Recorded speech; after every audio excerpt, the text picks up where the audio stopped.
to this computer. Bonjour, hi, and gue. Welcome to July 18th, 2024. Tonight's meeting. Mike is back with us. So, Mike, the mic is yours once Screen, again. screen share. Do, do, do. Where is it? There she is. See, I knew letting you go on vacation was going to be a problem. Yes, eh? No, no Hey, more but isn't vacations it for like you. riding? Yeah, but Mark, it's like riding a bicycle, right? Oh, you had to. You had to, eh? Sorry, I walked into that one. I wrote into that one. Spokes and all. How are we doing with this one? Can you see? Yep. Yes, Yes. very good. And when you go full screen, I'll let you know if we see the back or the front. We're seeing the back. Yeah, okay.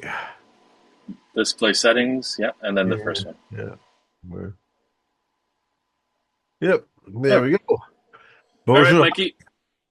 Montreal and Quebec. I acknowledge that the land that we are gathered on today is in Huateca, Montreal, which is located on unceded indigenous lands. The Kenyan Kaaka Nation are the traditional inhabitants of this area and are the true caretakers of the land, with two communities bordering Montreal, Ganawage and Kanisitake. The land was never ceded nor surrendered. Historically, Teotihuaca, Montreal, has been recognized as the gathering place for many First Nations. It served as a natural resting place for First Nations travelers at the point of divergence. I honor, recognize, and respect these nations as traditional stewards of the lands, of the waters, and are gathered on today.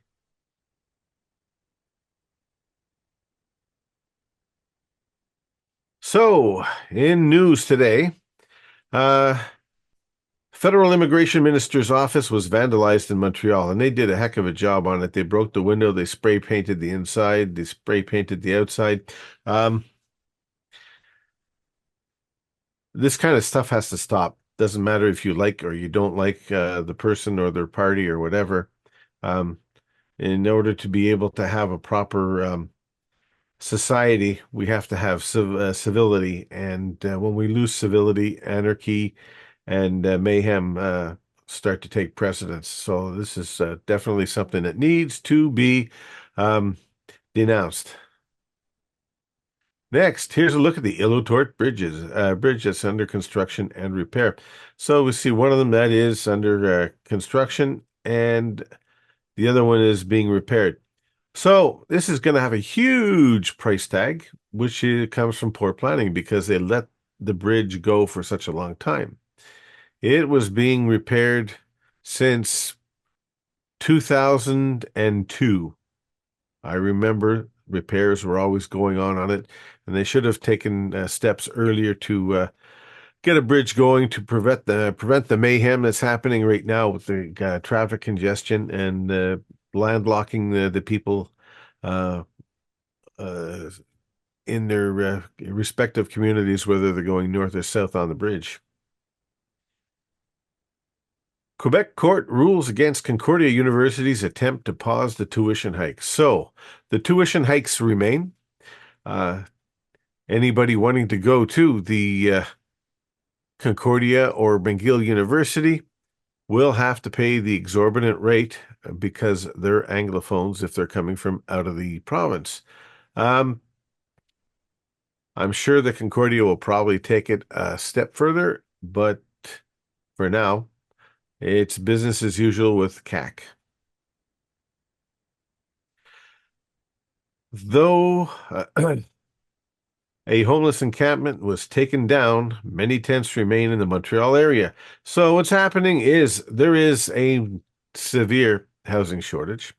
There are an awful lot of people who, due to their um, cognitive weaknesses, emotional weaknesses, um, psychiatric problems, substance abuse problems.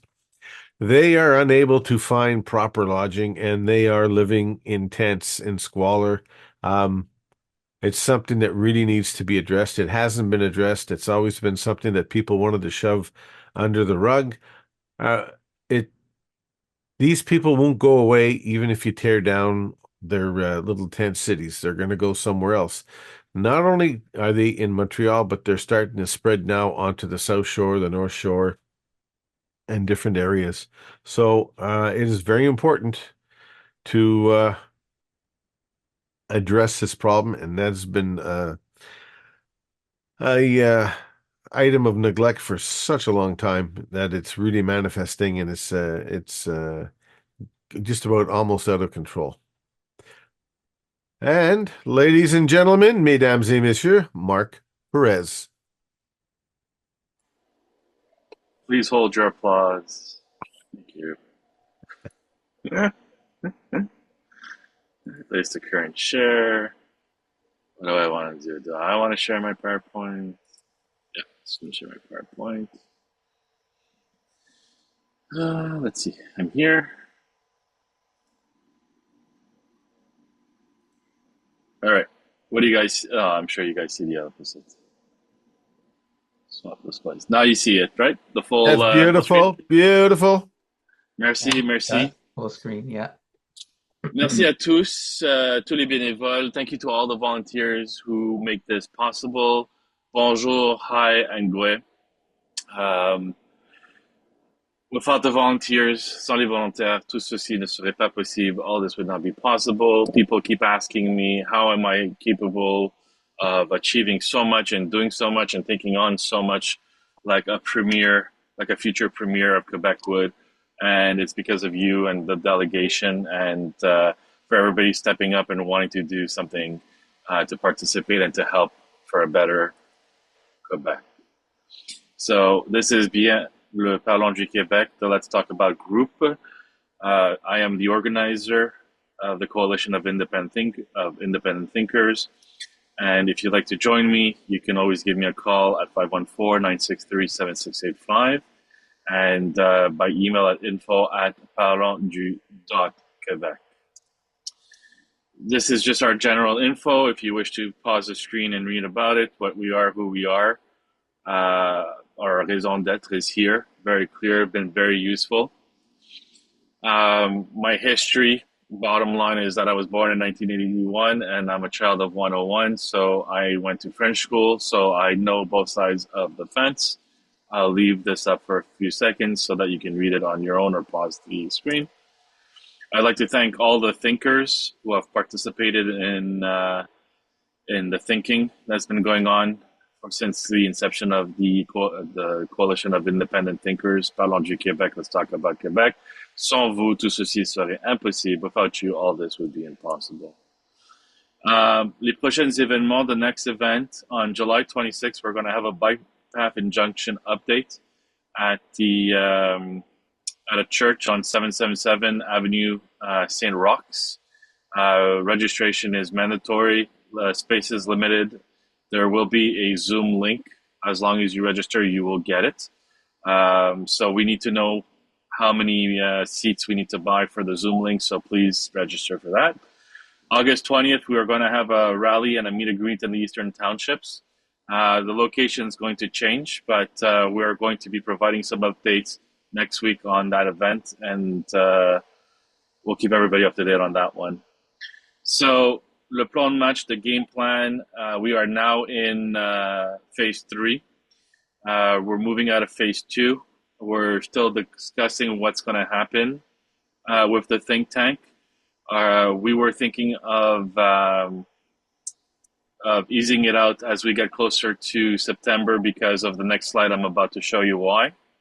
And we're going to start easing into phase 3, which is a new political party, which is going to be at the school board level, municipal level, and at the provincial level. So now we are implicated in 3 different levels of government. And our objective is phase 4, winning the elections and bringing peace to Quebec.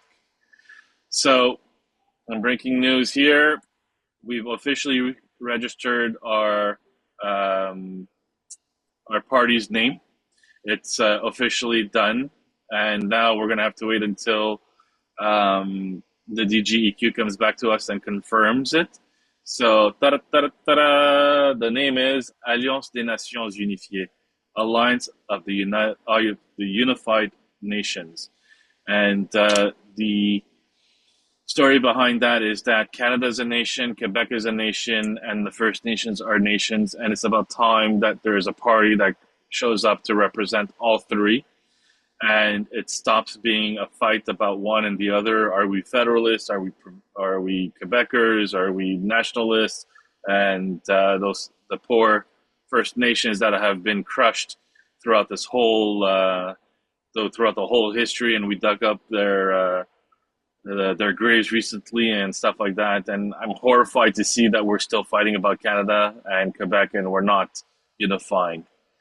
So more details to come. There are so many details to share that it's incredible. I can't say how blessed we are for the events that are happening. How people have dropped out of the organization and they were quickly replaced the following day without probing or anything like that. So I truly believe that this is coming from above, and I have this feeling and I have this feeling, and I have this vision that we are going to be winning the next 2026 election, and I will become the next premier of Quebec, and I say that with certainty. The school board, the English Montreal school boards, are going to have their elections on November 3rd. Seeing the amount of people participation rate being so low, and Mr. Legault saying that nobody cares about the English Montreal school boards, I'm going to be helping Team Catherine Korakakis prove them wrong. The reason why I'm helping Catherine Korakakis is because I truly believe in what she wants to bring at the English Montreal school board level. She is a parent, and her children and she has children's, and she's also the president of EPCA, which is the English Parents Committee Association, and she hears from parents about the conditions of the schools and the programs and stuff like that. And I really believe that she's going to bring motherly touch to the English Montreal School Board and bring mother's perspective and education level to all the children there. This is not to say that I'm against Joe Ortona or anything like that. I think Joe Ortona is doing a great job. I think that he's done a wonderful job with Bill 96 and 40 and 21. Bill 40 was fought by Kesba, and that fight was already fought when Joe Ortona took the seat. So he deserves, a new president comes in. Whatever happens before is part of his victory. So congratulations on that. On Bill 96, he is representing the English Montreal School Board, and he's only fighting for the rights of the English Montreal School Board. So I wish him much luck on that. With Bill, his win of Bill 21, I really think that the win is at his back and he could bring this home. And the Anglophone community definitely deserves to be finally recognized officially, and make sure that no future government ever touches that. So again, Joe Ortona is doing a wonderful job, but I think that when it comes down to the English Montreal School Board, for full disclosure, my three daughters are part of the English Montreal School Board, and we do see the conditions of the schools and the materials and the educations and the programs, and having both of them on top would be great. But we will see. As long as we bring awareness, that's where we're at. There is talks of a new Montreal municipal party. People have come up to me because of the think tank and all our progress that we've made at the provincial level. So there is talk about creating a new municipal party. I don't have more details as of yet. Um, they are interested. There's a lot of work that behind the scenes that has to get done. So this is their initiative, and I'm there to support it. I am. Everybody's asking me if I'm going to be running. The answer right now is no. I have no interest at the municipal level because I want to be the premier of Quebec. And that's my vision and that's my goal. And being on top, I will be able to pass the power down the line, which is from provincial to municipals to the school boards. So that's where I want to be, and that's where I believe my I can help in my best capacity, and I have not wavered on that, and that's that. So it's going to be up to this group to decide if they want to really move forward. And again, I will support them as I've been supporting many nonprofit organizations and other groups. So if you'd like to volunteer, please, si vous voulez être volontaire, envoyez-moi un courriel, send me an email, info@parlonsdu.quebec. That's info@parlonsdu.quebec. My cell phone is 514-963-7685, 963-7685. And for those that are joining us, I remind you that our session is being recorded and that if you do appear on, we will not be editing the video. So please, if you would like to not be seen in the public, do not come on video, but you could always activate your microphone and your voice will be lovely to hear. So how can you help? Join us on Facebook, Instagram, Twitter. We're definitely on LinkedIn, YouTube. Like and listen to our videos. Share your comments, join, spread the word.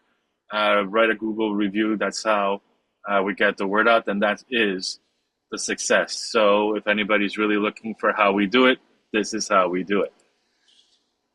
And without further ado, I'd like to introduce to you the guest speaker of this evening, Mr. Rahul Majumdar, who will be talking about the Terrebonne Reconfiguration Plan and why its cancellation is necessary yet again. So Rahul Majumdar is an IT software professional who advocates specific policies based on independent research, sound judgment, and personal observation. He takes pride in his out-of-the-box analysis. That's wrong, Rahul, because with you there is no box. The box doesn't exist. Even at the risk of offending mainstream status quo thinkers, yes, you have, and it's fine. I accept your apology ahead of time. Rahul's contribution to public discourses in Quebec often revolves around the intersections of language, education, and municipal affairs. He welcomes and encourages open, respectful debates as a mean of achieving the best solution possible. So, Rahul, remind me, did you want me to run your I think I'm okay with running it at my end if you give me permission to you share screen. absolutely, it's all Great. yours. It's already okay. Okay. So I'll click on share screen. Okay, so do I have control? You have to select the window now. Once you click share Okay, screen, it asks you what window. You have to click on that, and then you have to click on share. there we go. All right, I think we're All right, about so ready we to see you. go. You see it? Yes. All Now, right, yes. Now we there we see. go. Mhm. You see that? And All you have to do is get your full yeah, thing I'm gonna get on the my bottom. Usually it's yeah, on the bottom. yeah. Okay, there we go. Okay, I think we're good. Okay. Yeah, we see your full screen now. Marvelous. All Marvelous. right, so there we go. So there we go. So thank you very much, Mark, for giving me this opportunity. Second time, a slightly different issue this time, but I won one that I believe is pertinent, not just for my neighborhood of NDG, which I care about, but perhaps this issue under different circumstances may be happening in your neighborhood, if not now, but maybe in the near future. So that's the vein in which I'm going to be making this presentation. So let's get it underway. So this is basically my target audience. So certainly people living on Terrebonne And basically east and west. It's the Terrebonne's about a 2.5 kilometer stretch of road, runs through pretty much central NDG for those who are familiar with it. So and those who are directly affected, and it's not just simply an inconvenience. This will have significant. It'll make people perhaps alter their life, perhaps have to move. I've heard people talk about that. And it's in place. Officially, it was in place this past Monday. And so it remains to be seen how we proceed. So certainly people on Terrebonne, but even people living within, I would say, a 2 block area around Terrebonne. And I'm in this category. You've got Summerled to the north, Monkland Avenue, as well as the western part of Sherbrooke Street to the south. And you've got roughly 25 streets that intersect Terrebonne as well. So in terms of traffic flow, these intersecting avenues will also be affected. More generally, people living in NDG who maybe instead of taking a quick left turn, have to go down an extra block and maybe have to loop around, whether they want to leave NDG to go east, or if they are, let's say, if they work in NDG and they may have to go to a new area to find parking. So this remains to be seen. We're in summer, so it's really hard to tell the full impact of the new configuration right now, but return to school is less than 2 months away, so we'll have to see what happens there. And certainly people outside NDG who come into NDG for work, for example, the schools on Terrebonne, for example, there are a number of people who don't live in the neighborhood and come in more often than not by car. And so it's a very good chance they may be affected as well. Again, it remains to be seen, but we'll have to see what happens there. And finally, sort of the catch-all, if you have no ties to NDG, or maybe you have you live off island, or maybe don't even live in the province. But if you can recognize these type of issues as something happening in your own neighborhood, I hope you get something out of this presentation as well. And so it's not so much about the names or even the specific circumstances. It's whether you can relate to them in maybe a brewing issue in your own local neighborhood. So there we go. I've given some reasons, and these are reasons that came to me from the mayor's office, because I did send a couple of letters last year, as well as my local councillor here in the district of Loyola here in West NDG. And these are basically the answers that I was given to justify the Terrebonne bike path. So those of you familiar with Montreal municipal politics possibly are familiar with the PUM 2050. It's sort of the grand scheme of how the city plans to counter, the term I used was climate disruption, but climate change, I guess, is the more, I guess, user-friendly name, what we talk about when we talk about changes in the climate. Basically, Projet Montréal, they listen to their voters and the people who support them. And apparently, some people have told them over the years that they don't feel safe riding on Terrebonne because of an allegedly high level of traffic, especially during rush hours. So safety is a big theme. I hope to debunk it, at least partially, in this presentation, and we'll see where that goes. The mayor, as well as her councillors, will cite 15 accidents on Terrebonne Street over a 5-year period. This was in the report that they commissioned, and one death, I believe it occurred, was 2019. Again, this is part of the report that was commissioned, and again, related to safety as their justification for changing the configuration of Terrebonne. And more generally, motorists weren't visible enough to pedestrians and cyclists. I'm not sure quite what they were getting at, but I guess people, I don't know, ride blind, drive blind, walk blind, along those lines. I think they're relating more to the intersections. So I guess the new plan is aimed to make people more visible. So we'll leave it at that. Certainly reducing car traffic is a plan. Mark has referred to it in the past. We hear figures from the provincial and municipal levels, anywhere from 50 to 75%. They'd like to reduce the number of cars on the road. Um, how May I? realis how realistic that will be going Yeah. May forward? I? Yes, go ahead, May Mark. I? You wanted to say May I something? just Yeah, clarify what you just said? So yeah, sure. the World Economic Forum, and I'll go find this video like that. We can record it and we can show it to everyone. The Yeah. World Economic Forum, Mayor Katawa was quoted them as saying that they wanted 75% less cars on the road, and our own minister Fitzgibbon in Quebec said that he wants to see 50% less cars on the roads. Okay.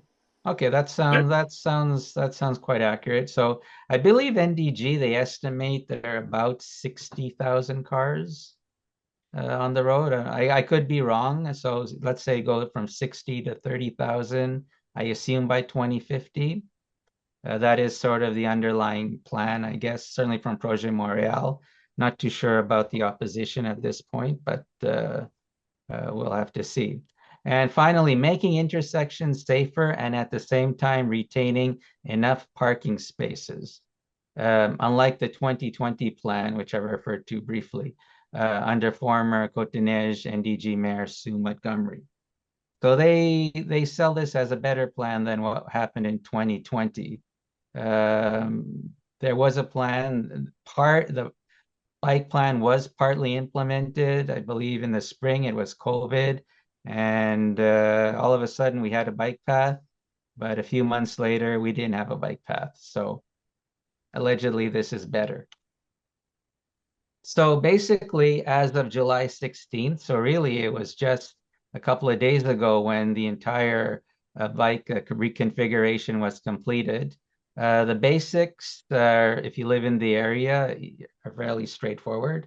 We had the installation of two protected year-round bike paths with bollards on the full 2.5 kilometer length of Terrebonne. And certainly people even who don't live in the neighborhood are welcome to take a look at it. The elimination of 200 to 300 parking spaces, a mix of both north and south side parking previously allowed on Terrebonne. I know that on the western part, the part where I live, it's the northern part of the parking which is completely eliminated. I haven't gone by the eastern part in the past couple of days. I always assumed it would only be the north side that would lose the parking spaces for the cars. But if you look in some sections, there are areas of the south part of Terrebonne zoned off, which essentially means not all the parking on the south is accessible as well. So there you go.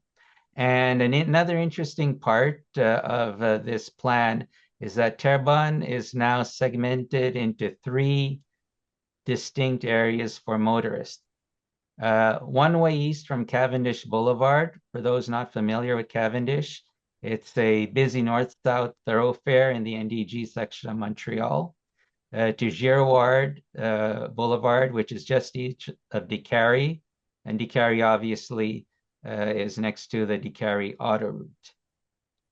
One way west from Cavendish to Coronation Avenue. So part of Terrebonne, if you're a motorist, you can only go east. Part of Terrebonne, if you're going west of Cavendish, you can only drive west. And because of a huge kerfuffle and a lot of protest, the end of Terrebonne in the western section that leads to the Loyola campus of Concordia University was left two-way. So basically for 2 blocks, and there's special reason for that. But that makes our avenue for drivers a quite interesting ride if you go through the entire length, which obviously you can't do because if you're going west for part of it, you're going to have to turn off at one section if you want to continue on. But that is for later. Um, Here again, I do believe this path causes more problems than it solves. And I enumerate a number of reasons here.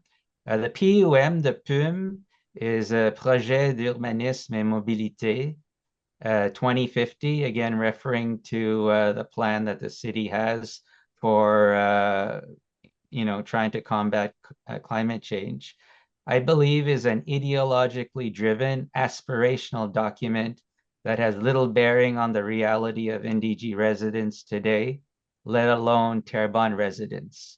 And certainly the Terrebonne residents are the most directly affected. My next point is to counter what the politicians have been saying. The myth is that Terrebonne is an unsafe street. Um, I believe it to be fact. Some may consider this my opinion, but I believe Terrebonne is a safe street. I have over 35 years living within a minute's walk of Terrebonne, in particular west of Cavendish, which actually leads to the dead end, which is the Loyola campus. And if people want to dispute what I say, they're more than happy to come into my neighborhood and see for themselves. The City of Montreal's so-called expert study doesn't compare the accident and mortality rates of Terrebonne with other comparable Montreal streets. So it's very easy to claim that Terrebonne is unsafe, but you need a basis to compare it with. Is Terrebonne safer than, I don't know, a certain street in Saint Laurent or an equivalent street or a similar street in the West Island? This was never in the 351-page study, so I guess we just take their word for it. East of Cavendish, Terrebonne has multiple stop signs, traffic lights, and multiple speed limit warnings. So if it is an unsafe street, it's because these traffic lights and so on and so forth aren't being respected. And I believe that's more a behavioral question than the actual characteristics of the street before this before this reconfiguration of Terrebonne. It includes 3 school zones, Willingdon, St. Monica's, Mackay Center, Philippi Layton, which necessitate moderate speeds and frequent stops during rush hours to accommodate school buses and parents transporting young students by automobile.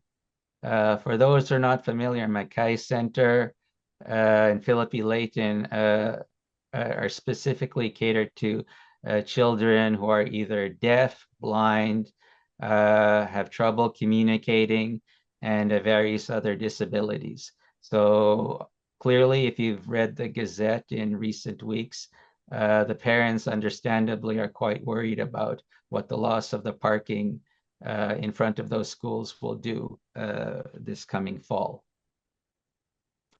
Terrebonne, unlike Sherbrooke is the main street in NDG. I think most people are familiar with it. Monkland, another main thoroughfare, and even Summerled to some extent.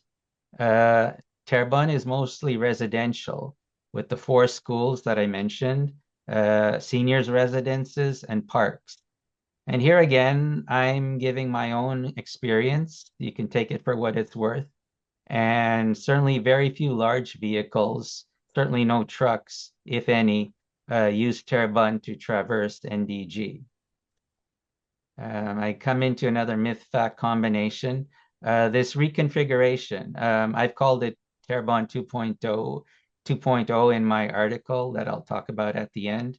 The belief from Projet Montréal is that Terrebonne 2.0 will reduce car traffic. And what I'm saying is that the plan will simply divert existing motor vehicle traffic to already congested parallel thoroughfares and intersecting avenues. So sure, you may lose cars on Terrebonne, but where are they going to go? They're going to go to Sherbrooke. They're going to go to Monkland. They're going to go to Summerlet. And in addition, Cavendish Boulevard, already congested at rush hours and outside rush hours, will become even more challenging for vehicles to navigate as the inflection point for Terrebonne split direction motor traffic. As I said in the previous slides, if you're west of Cavendish as a motorist, you have to drive west. If you're east of Cavendish, you have to drive east. And there are numerous examples being tabulated and sent to the city of cars driving the wrong way in the past couple of weeks. Another myth-fact combination. Cyclists need terrebonnes and other protected paths, basically to ride their bikes. Again, I'll call it a fact. Despite 2.2, Terrebonne 2.0, cyclists will keep using other neighborhood options, including streets without bike lanes and car lanes, as they see fit. Most will continue to do so safely, rendering Terrebonne 2.0 largely unnecessary, yet a pain for hundreds, if not thousands, of NDG residents whose quality of life will be compromised by it. And my eighth point, and this one I experienced myself, extra unnecessary local driving. So for example, looping around your immediate neighborhood before going east or west to go somewhere. More car idling, certainly for parents who need the car to drop off their kids, the employees at the various schools, searching for parking spaces, which I'm sure will be quite interesting in the fall and even more interesting in the winter, certainly in the aftermath of a snowstorm. Possible solutions. So in fitting with the theme of Parlons du Québec, I don't just want to rant and rave. I want to throw out some ideas. I have my preference, but there are other ideas out there. How about limiting the changes on Terrebonne to the segment between Giroir and Grand Avenue? Grand Avenue is more eastern, as well, eastern NDG. And the main point of this solution would be the schools that I mentioned in the previous slide, St. Monica's, Mackay Center, Philippi Layton, Willingdon, they are west of Grand Avenue, and ideally they would not be affected by the bike paths, even if you kept both of them going just up to Grand Avenue. Solution number two, remove one protected bike path altogether to retain one regular parking lane end to end.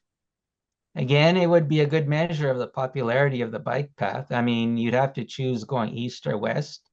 And if there is truly a demand for that bike path, if there is significant traffic, I would say proponents of this plan would say, yes, we should put in that second path. But in the meantime, I think one path is good enough end to end.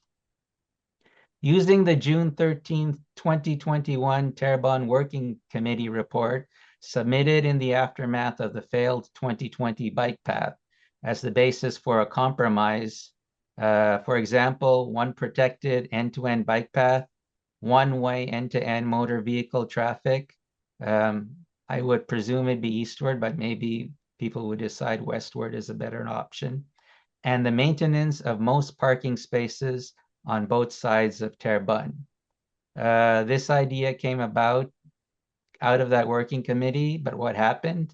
Projet Montréal won a majority in City Hall, as well as majority in the Côte-des-Neiges NDG borough. So I guess out went the idea of compromise. Solution 4, negotiate and implement patchwork fixes for St. Monica's Church, the 4 EMSB schools, Terrebonne residents, etc. The they've kind of hinted that they're willing to look at various options for the schools. Um, by calling it patchwork, I don't know if it's the best way to go. But if this configuration is in place, it might be the only solution left for the various groups that are affected by the configuration. Something that maybe you guys are already familiar with, vignette parking or sticker parking. So for example, for an annual user fee, you would have exclusive permission to park on one or possibly more streets in NDG, depending on how difficult the parking is for you. In particular for the people on Terrebonne who don't have private parking at the present time. Uh, Number six, spend part of the 10-year, $100 million Ville de Montréal bike maintenance budget. This 100 million, by the way, is on top of the $500 million that they want to spend in the next 10 years to build new bike paths. So if your neighborhood is not affected by any of this reconfiguration talk, just wait a couple of months or years and it will likely hit your neighborhood.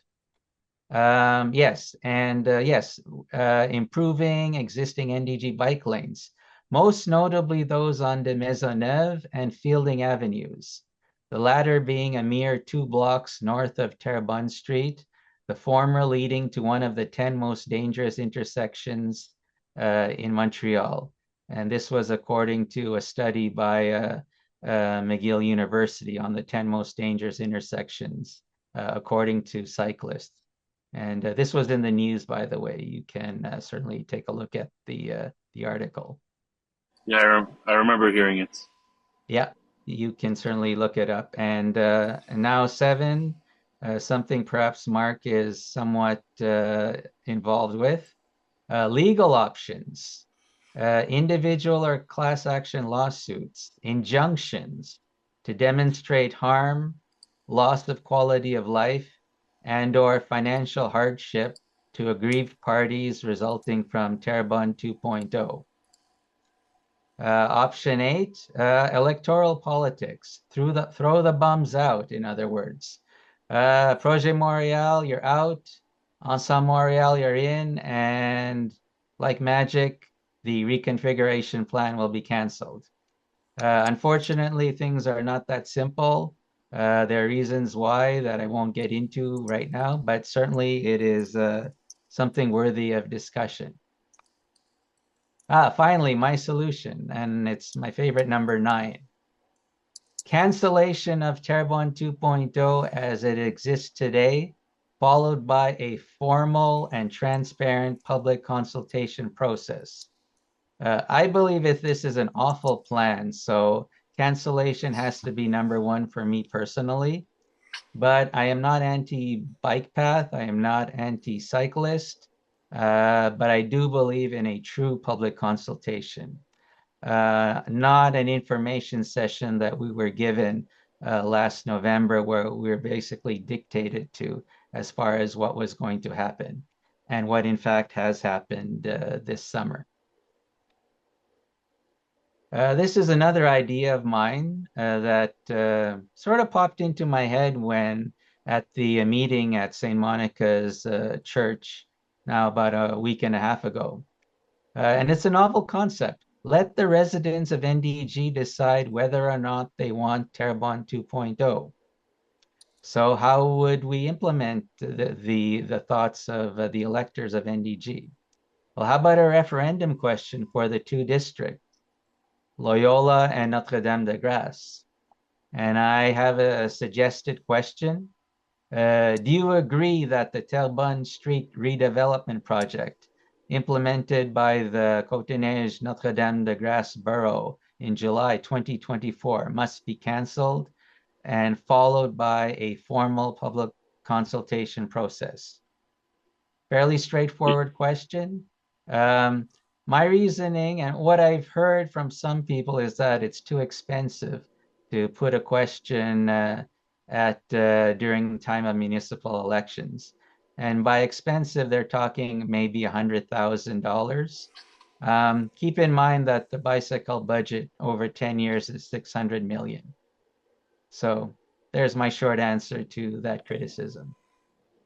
En français, si vous voulez, êtes-vous d'accord que le projet de réaménagement de la rue de Terrebonne, implanté par l'arrondissement de Côte-des-Neiges Notre-Dame-de-Grâce au mois de juillet 2024, doit être annulé et suivi par une consultation publique formelle?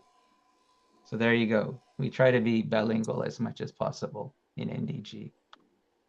Okay, so I put an open question again, maybe for the discussion.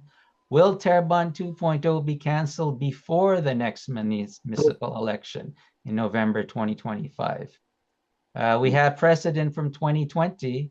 The 2020 bike path lasted about 5 months, and it was a simple vote in council that canceled it, or that led to its formal cancellation. So I guess only Well, time. it's Yes, go, Mark.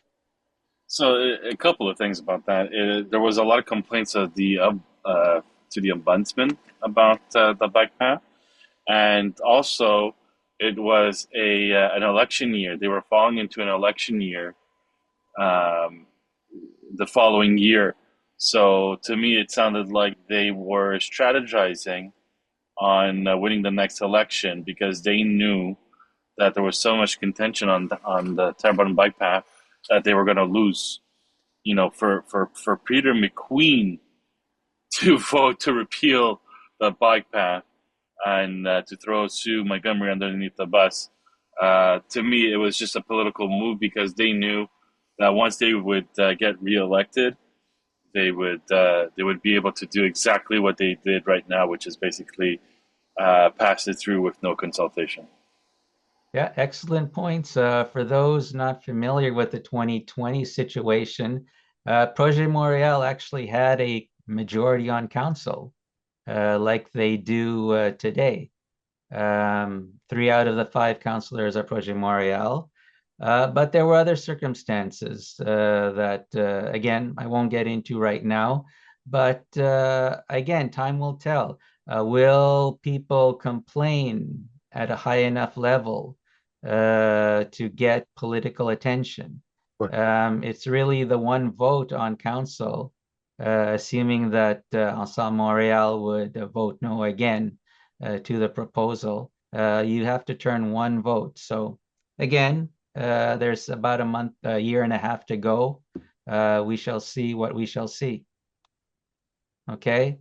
For further reading, I did actually write a Substack article on this, and it is clickable if you want to take a quick look. And there it is if you want to go to it right there. And it is up there. It's actually my best read article, and I hadn't written an article in over 5 months. And I have to assume that a lot of the readers are local readers and DG readers, so I'm very gratified. And apart from a couple of nasty comments, Yeah, people, even people who are somewhat favorable to the concept of the bike paths on Terrebonne, said, "Yeah, I never really thought about this issue or that aspect." So I'm gratified by that, and so I'm quite pleased. So feel free to read it. It is open to the public through the next week. And depending on reaction, I may keep it available to the public for the foreseeable future. So I guess with that, I will end. Thank you for everyone's attention. And I don't know if Mark wants to do a Q&A or a general discussion on the Terrebonne issue. yeah. But I think yes, so I will turn things over back to Mark. So thank you very much. yeah. So if you could just stop sharing, and I'm going to share Yeah. the World Economic Forum comment by Mayor Katawa. Okay, so am I good? And yeah, you're good. Stop. I mean, you didn't stop sharing, but I could overtake that easily Stop because I'm the share. host. Stop share. Uh, Okay. somebody is logged in with an ID of iPad. If you could go into the chat and identify yourself, greatly appreciated. Until then, you won't be able to unmute yourself. So, yeah, just go to the chat and let us know who you are. La personne iPad 67 S'il vous plaît, allez-y dans le chat pour vous identifier parce que jusqu'à temps que vous faites ça, vous ne pourrez pas vous unmute. D'accord? Donc, démuet. I'm going to share the screen of Mercatawa. So I'm sure you're all seeing it here. So in all fairness, I'm going to play it and then I'm going to go a little bit back so that we can, oh wait, I think I forgot to share the sound. Give me one moment. Stop sharing. Uh, share, share sound. Yeah, now that should work. Share. Okay, let me know if you hear it. Nope. No, eh? This is exactly what happened to me last time. I think there's a bug in, I think there's a bug in the software. I'm going to try one more time. If it doesn't work, um, share sound, share stereo mono. And,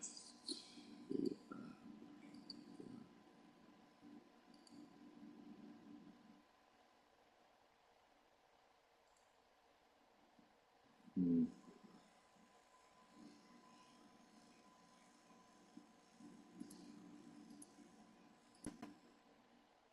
Yeah, I have a feeling there's a bug in. Oh, maybe I know why.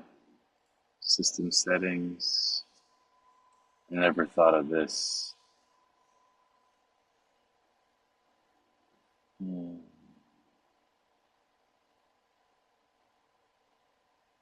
Hmm.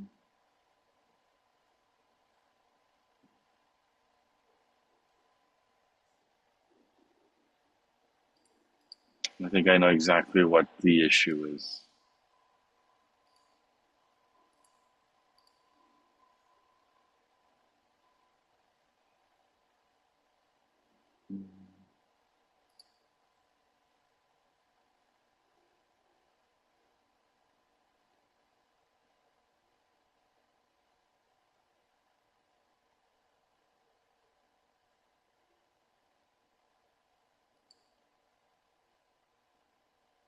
No, Zoom is allowed.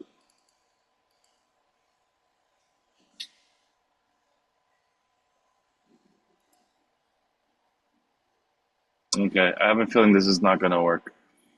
Um, I'm sure you can't hear it. You see it, but you can't hear it. In here, in there. That won't work. Mm,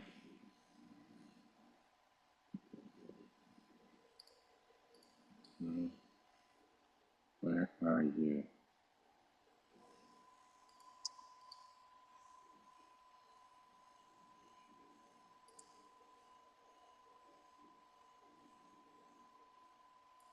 Okay, okay. So it works if I don't have my headphones on. So give me 1 second.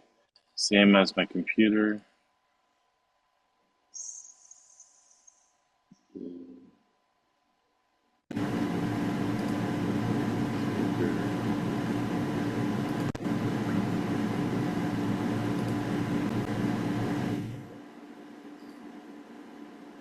No, you still can't hear it?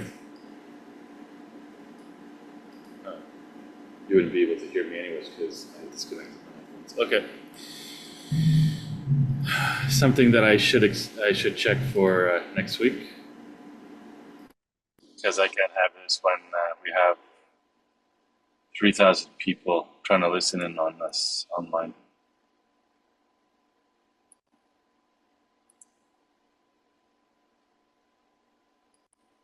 Okay, do you hear me now?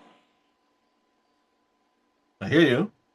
Okay, I hear you. Okay, so so bottom line, that was the line that Mercatao said, the World Economic Forum. So I'm just going to copy paste the link in the chat.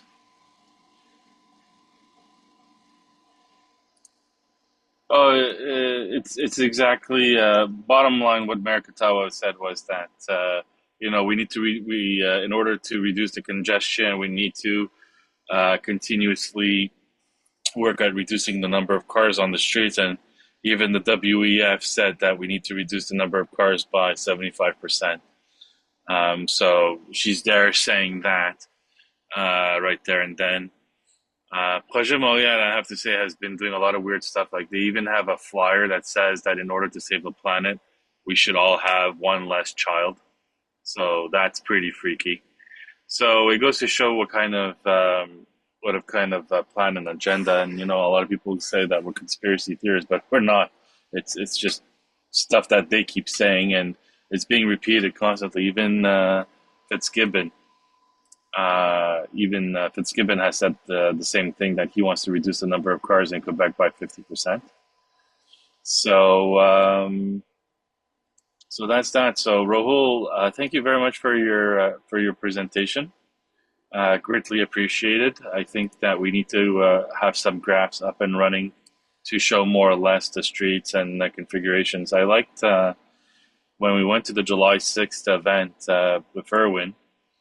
That's the one thing that I liked about that guy who had all the pictures of the streets and everything, and he was showing um,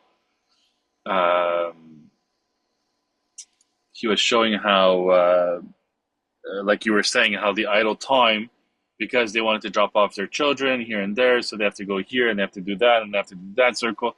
So basically, all these detours are causing nothing but a headache, and they're causing more pollution than anything else. And basically, it's they're trying to discourage people from driving their cars.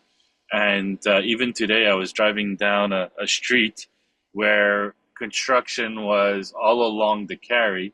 So therefore, we couldn't go right on any of them. And in order for me to enter the traffic, I had to go down a few blocks to turn right and then to come back up on the carry.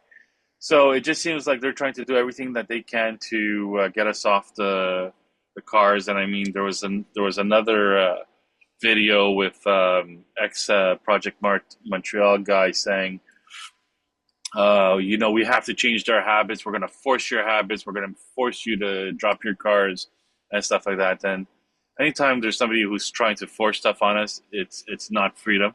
I think that you know we should definitely be having a an open discussion, and it should just definitely be diplomatic, and there should be an election, a referendum on it, like Rahul was recommending with a question. Although I think the line of questioning that you were putting there was going to be questioned by the Clarity Act because it's so long. But I think that we need to give the power back to the people, and that's one of the things that we want to do with the new provincial political party and even the municipal party. It's something that I said I'd like to do is basically give the power of referendum to the citizens. And basically, if there's a project that nobody likes, they can't push it forward. Back in the day, before they changed an article or a bill, I think it was like 122. Basically, the city had to get permission and had to have votes and had to have people's input.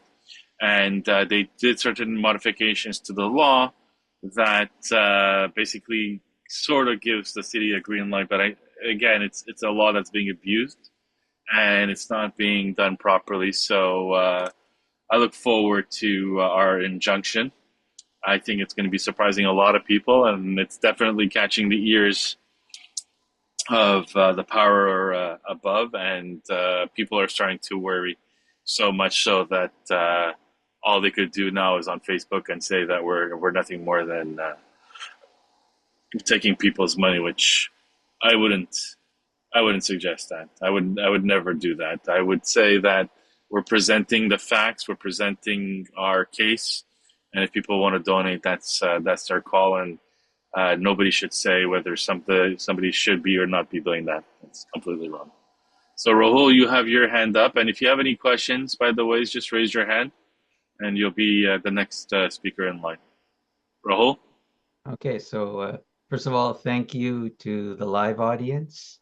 And in the future, thank you to anyone else who attends this presentation. I just wanted to mention that yes, because this was very local specific. Yeah, I did think about putting in graphs, but I think the issue themselves will resonate. And as I said, if this issue hasn't hit your neighborhood yet, blink or wait a couple of months or even maybe a year, it's going to happen. It's happening in Park X, happening in Ahansik, and with this POM 250 agenda, it is a citywide agenda. Yeah, And yeah, so it's it's a lot something, bigger than that. yeah. It's a world Now, of trouble. I think, yeah, the if you look at a Gazette article, the gentleman that had the graphs at that St. Monica's meeting on July 6th, there's a photo of it in that Gazette article. So if you can access that, Actually, and yeah, no, yeah, actually, I have them. yeah, I went and I snapped pictures. exactly. And a lot of people were snapping pictures, and it brings it down to a very practical level. Because sure, you may think, oh, it's not a big deal. I'm going to have to loop around a couple of extra streets. It's going to cost me an extra 2, 3 minutes, but over a period of time, that can add up. So and if that was the only issue, then maybe this bike path configuration would stay in place. But the schools aren't happy. St. Monica's Church isn't happy. A Yeah. number of residents. Oh, there you go. There Right. you So go. this is it for those that were The wondering. people, so certainly people in the affected neighborhoods, that's good ammunition for saying why this reconfiguration just doesn't work, and it's going to cause a tremendous amount of problems moving forward. But beyond that, I know that Mark's put his disclaimer on that he's going to be organizing at the political level. Um, I've always been cynical about politics. Even when I was involved with the Canadian Party of Quebec, I was cynical. And so a The point that who? I didn't, yeah. Oh, me cynical? Anyway, No, the yeah. who. What's the Yeah. name? The party. And so as it relates to Terrebonne 2.0, I would guard against looking at any political party as a savior.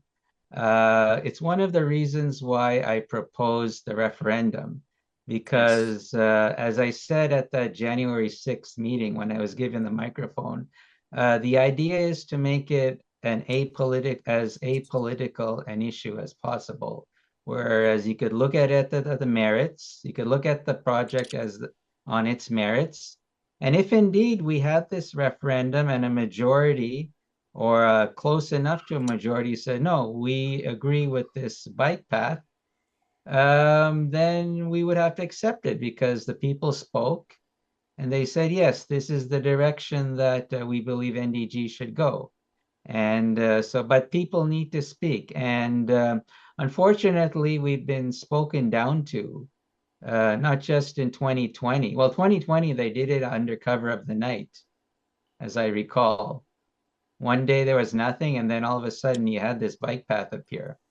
And this time, I think empowered by their majority, they're basically dictating, what would happen.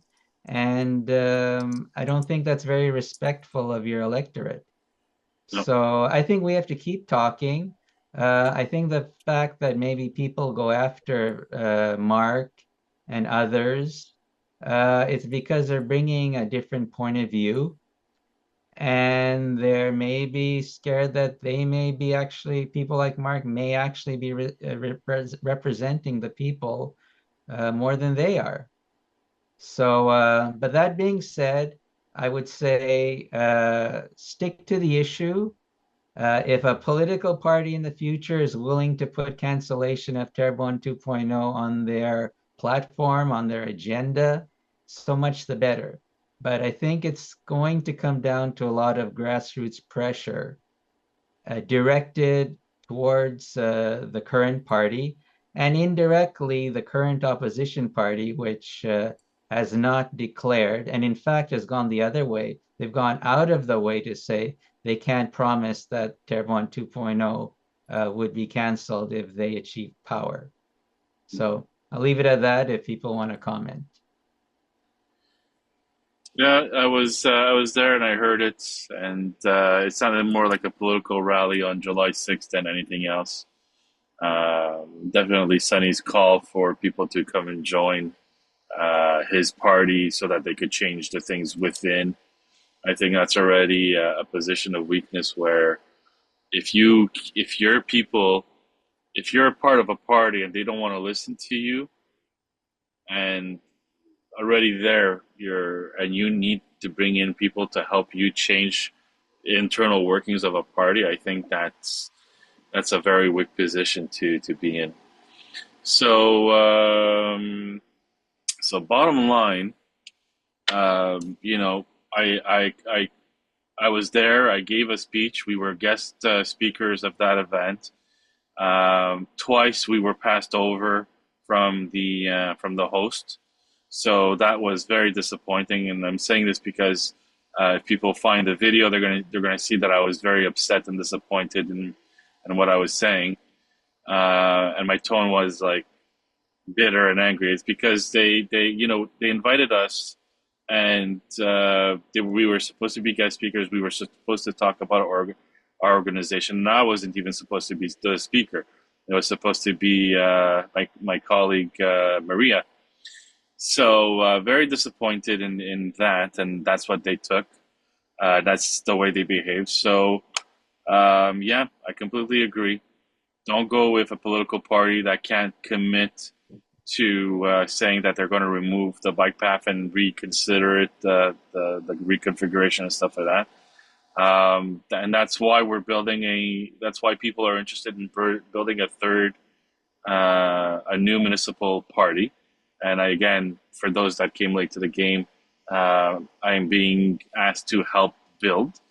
And again, I'm only interested at the provincial level. A lot of people ask me to become the mayor, but it would take a lot for me to become the mayor. It would take everybody to come on board and really show that it's feasible. But you know, I saw what happened to Balarama going from a municipal thing to a provincial thing, and my heart has always been at the provincial, and I always believe that it's more of a top-down kind of power structure. So I believe that I could help Montreal a lot better by being the next premier of Quebec in 2026.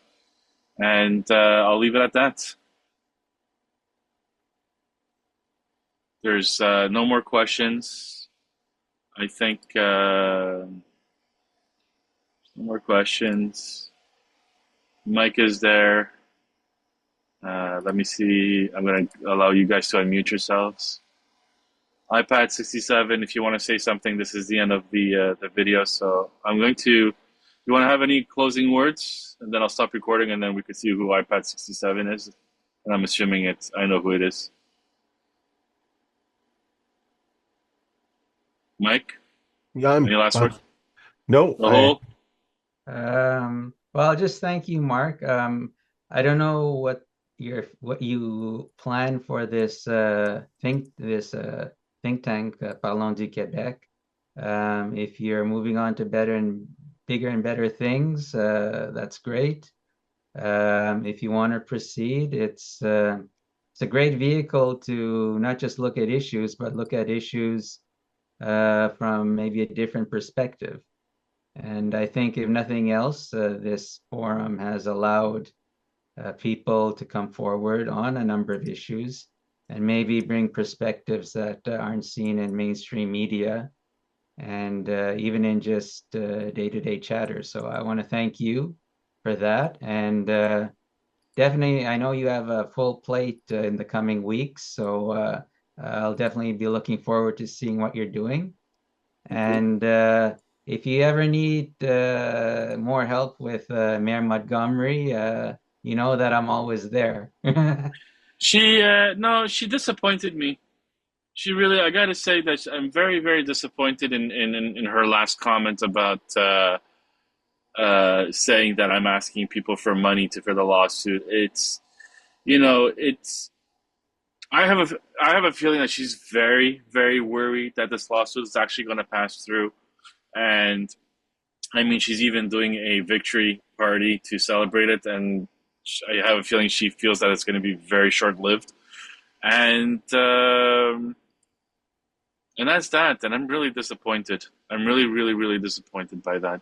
And I want the whole purpose of the think tank, the whole purpose of everything that we're doing is actually to empower people by making sure that their voices are heard and that we find common grounds. And, the number of times we have to keep repeating that we are not anti bike path is ridiculous. It's like we want to build a better structure so that everybody could benefit. And when they say no, it's not because they when they say no, it's basically because they are against cars and they want no cars and they want to make sure that everybody's on bikes. So that's extremism, and with extremisms, there's no winning or compromising, and that's a shame. But in the end, they're the ones who are going to lose because one way or the other, the majority always wins. Well, and just in passing, I don't know if you heard CJAD this morning, but they had someone from Velo Quebec talking about an increase in bike-on-bike accidents. Yeah. So I don't know if they podcasted that interview, but it's quite interesting. And So again, send it to me. Yeah, yeah, send it to me if ever. and again, on your theme of not being against bike paths, I mean, I think all of us at one time or other, rode bikes, whether it be as a kid or a teenager, and we didn't think, oh, we don't have a bike path, we can't ride a bike. And Montreal certainly is increasingly being known for having a very good bike network. It can always improve. And I'm sure with 600 million bucks over the next 10 years, it will improve. It's just that you have to be careful about how you affect the day-to-day lives of people, especially in an urban area like NDG, where people, it's a very dense area, and this is a very significant change. But as I said, if a referendum were ever to happen and people want it, then, we'll have to adapt, no doubt about it. But we'll see what happens in the coming weeks and months. Okay, thanks a lot, Yeah, Mark. my pleasure, and thank you, Rahul, for recommending the topic. And I'd like to invite everyone, and I mean, even somebody on Facebook was saying, "Well, why don't you talk about my rights?" Well, you're more than welcome to talk about it. The everybody has the opportunity to come and speak, except for Irwin, because I'm blacklisting him and blackballing him for sure.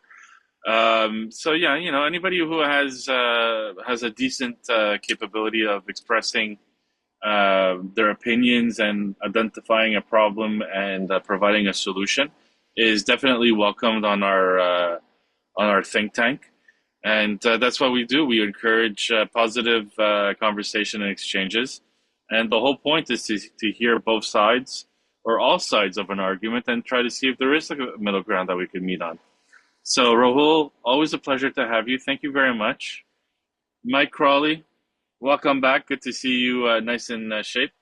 And iPad 67, hope to see you or hear from you or know who you are soon. Thank you. Have a good evening.